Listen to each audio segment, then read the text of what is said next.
Hi everyone. Hey, you all asked some really good, smart, and appropriate questions for our first writing project. And so what I'm going to do, and I'm going to run through this pretty quickly, but I'm going to try and get through them one at a time.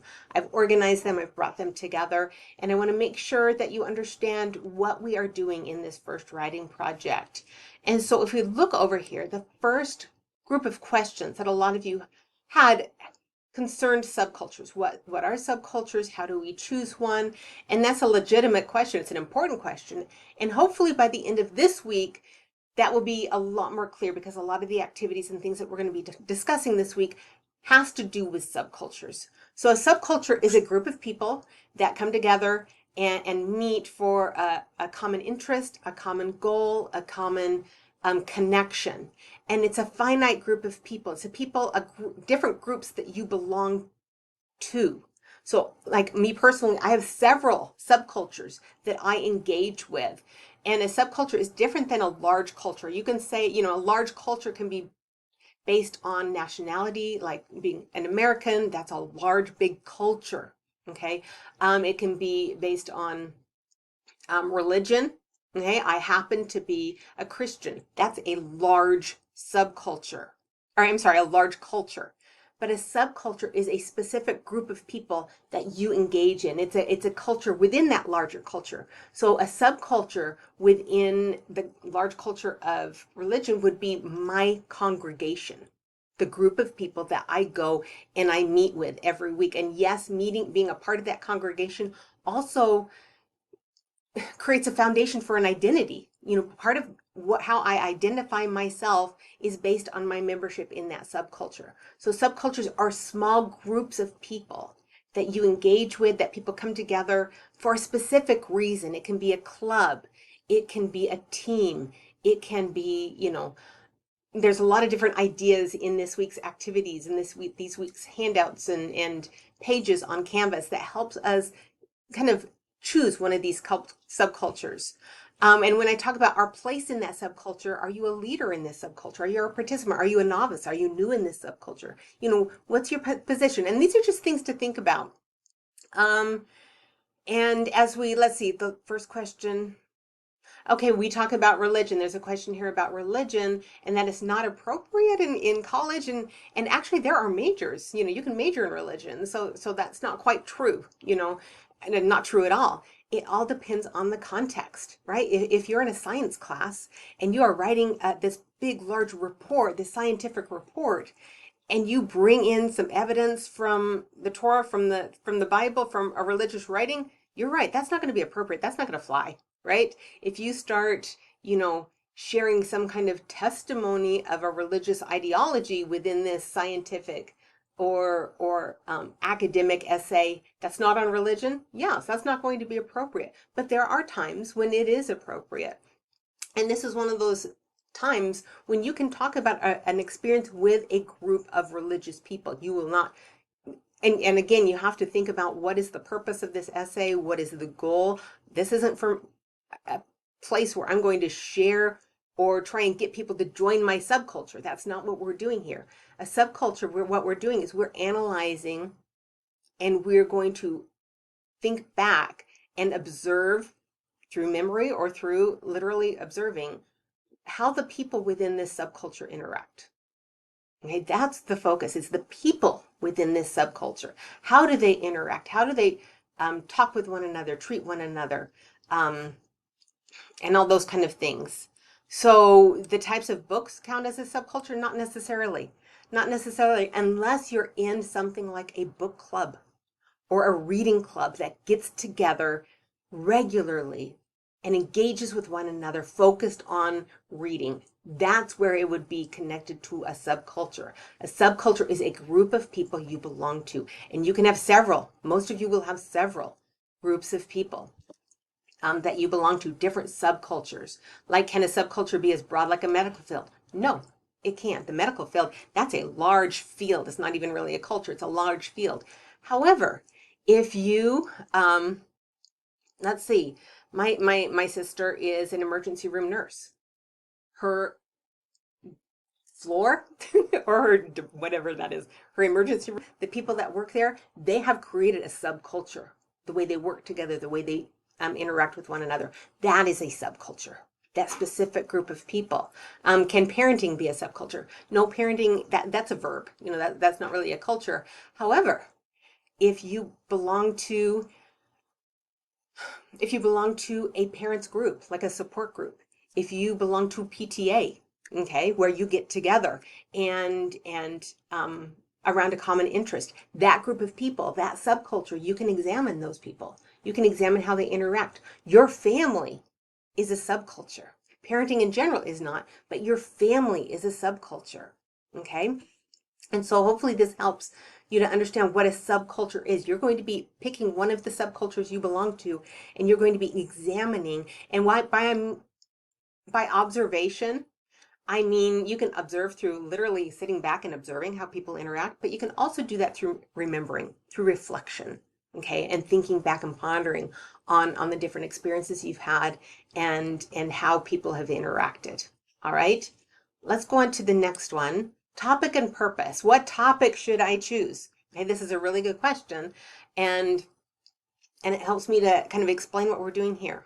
So an autoethnographic essay, or even just research project, is where you're going to sit back and you're going to observe a group of people. Right now, it's going to be one of our subcultures, a group of people, and see how they interact.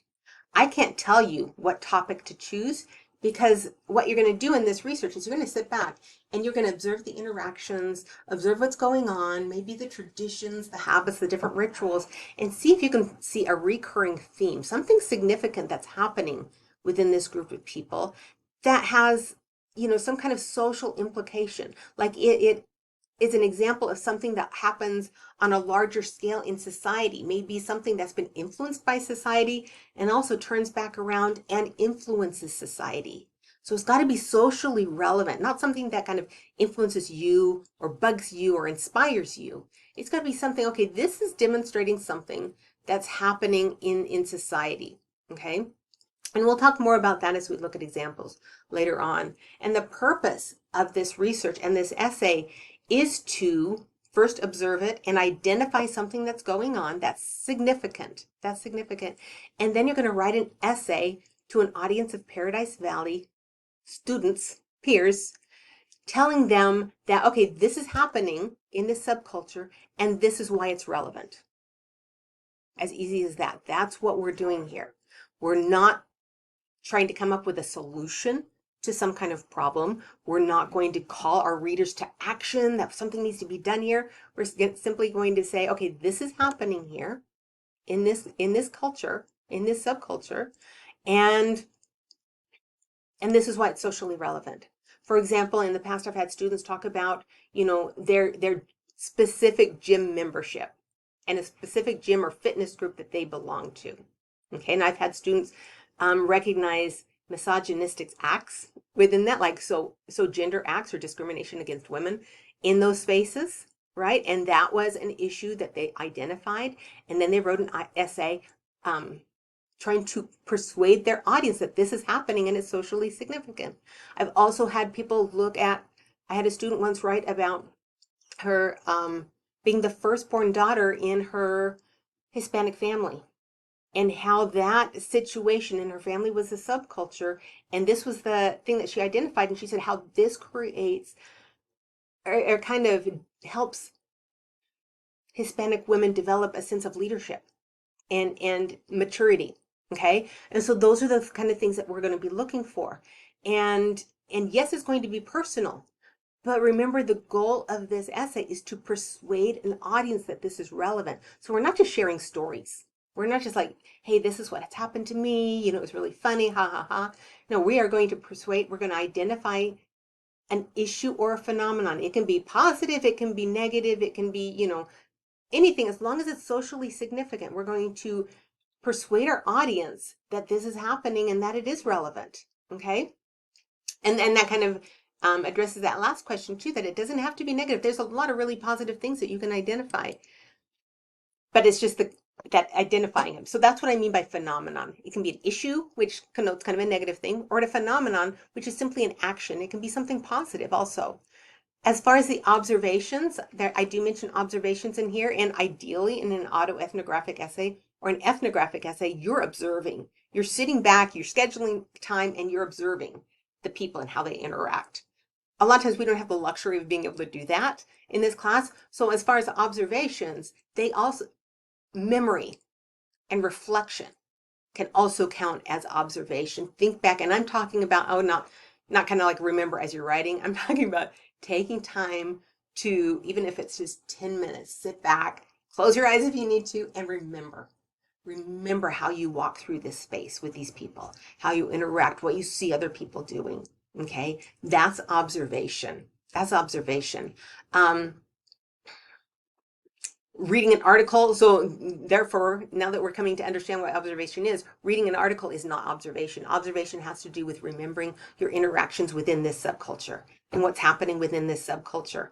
And when you say, at what point can it be? It's just, you're going to observe a time in a space in time where you saw this phenomenon or this issue taking place. Okay, so you can get a better idea of what was going on. So that's what the observation is.